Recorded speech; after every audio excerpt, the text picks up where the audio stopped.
Hello. In this clip from our Justia webinar, Inclusivity Unlocked, Engaging with People with Disabilities in the Workplace, Christina Wegg gives an overview of disabilities in the legal field and the role of inclusivity within the workplace. Remember, if you'd like to see more Justia videos on law practice and legal marketing, be sure to subscribe to our channel. Hello, my name is Christina Wegg, and I'll be your presenter today as we talk about Inclusivity Unlocked, engaging with people with disabilities in the workplace. First item I just want to hit on is a little bit about my background and who I am. I am an attorney at Frost Brown Todd, which is a full-service firm with more than 500 lawyers across 17 offices across 9 states, including Washington, D.C. I am located in Columbus, Ohio, and my practice actually doesn't have anything to do with disabilities. And I just like to point that out because that is a common misconception that I often get, is that when I talk about disabilities, people assume that I do American Disabilities Act law or, work in that realm, and I do not. I'm actually an environmental attorney. My background, I used to be a regulator with Ohio EPA for approximately 14 years, and then decided to become an attorney. My practice pretty much hits on anything environmental related, whether it be litigation, transactional, regulatory matters, including all the major federal and state environmental rules. And of course, I'm an attorney, so I have to give the disclaimer. I do not practice labor and or employment law like I had just mentioned, nor am I an expert in disability rights from a legal perspective. My knowledge and perspective that I'm going to talk about today actually comes from my personal experience of being a practicing attorney with the disabilities and my interactions with others that were the same. So in other words, I am a lawyer, but I'm not your lawyer for today on this subject. None of the information provided today is considered legal advice and it's from my personal perspective. With that, to give you a little bit of taste of who I am as a person, not just an attorney. This is some pictures of my family, my 2 daughters there. I live on a small farm in Southeast Ohio with my husband and 2 daughters. While I was working at Ohio EPA, like I had mentioned, I was regulator for 14 years. I got this crazy idea to go to night school, become a lawyer. Right about that time, it was just probably months from beginning law school, I started to notice quite a bit of hearing loss. I couldn't hear alarms on the phone. I couldn't hear smoke detectors, anything that was high pitched. I couldn't hear car seat belt alarms when you don't buckle your seatbelt. And so at that point, I went to the doctor and was eventually diagnosed with bilateral hearing loss, mild to severe. They also call it ski slope hearing loss, which means that I can hear certain pitches perfectly fine, and then others I can't.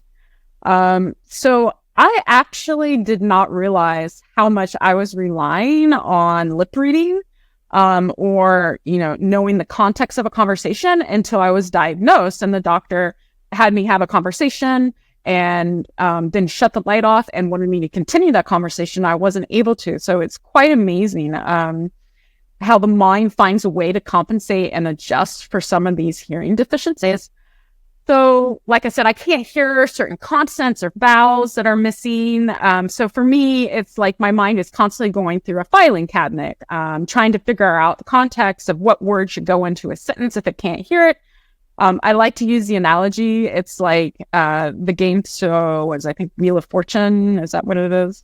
Where you spin the wheel and there's a phrase up there and you're trying to figure out the missing pieces to it and solve the phrase. That's kind of what my mind is constantly doing. So for me, hearing is not a passive thing. It's very active. It's like walking on a treadmill, which can make you very tired. There is something called hearing fatigue, which I experience. That if I have a lot of calls in that day, it can make me very tired. So there are issues besides just not being able to hear that a lot of folks don't realize that comes with having a hearing disability. For a long time, I had not really accepted my identity as an individual with a hearing disability. I hid my hearing aids. I didn't want to ask for accommodations. It wasn't until I found myself having to aggressively advocate for myself in my new career as a lawyer that I began to really realize that what it meant to be a part of a minority group that is underrepresented and what that means, how taxing it can be on a day-to-day basis. It's quite jarring to switch between those two worlds instead of being born into it because you know what life is like not to be that, and then suddenly you are. To give you an idea, something that still haunts me is the moment that I received my diagnosis. Since I was getting ready to start law school, I was very emotional. I actually started crying in the doctor's office. And the first thing out of my mouth was, who's going to want to hire a death attorney? And the reason why that haunts me is it really highlighted my own biases that I had about people with disabilities, an individual that I have just become.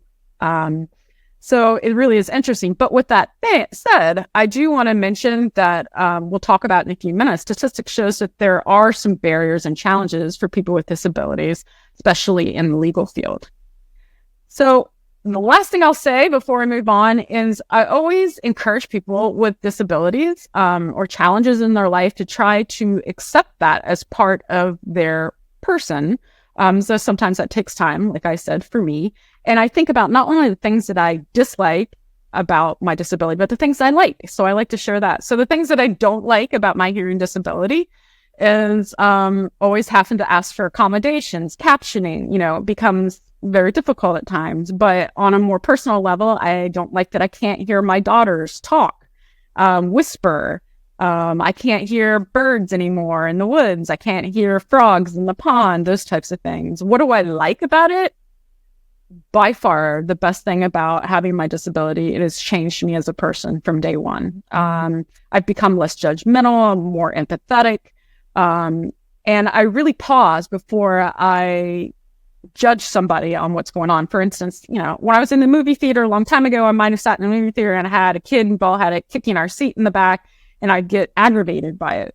Now, my first reaction is maybe that child has some limitations that don't allow them to sit still. So my whole lens through which I see life has changed drastically just a handful of years ago. With that, we're going to talk a little bit about our agenda today and get down to what we're going to talk about.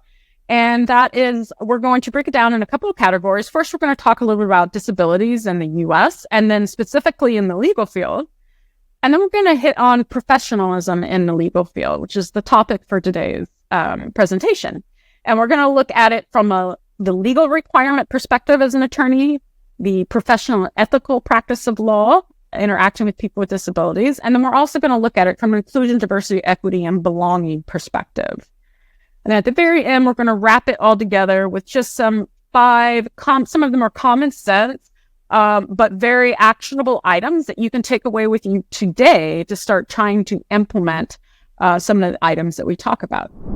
Thanks for watching. We hope you enjoyed this video, and if you did enjoy it, please click the like button and subscribe to our channel for more videos on law practice and legal marketing. See you in our next clip.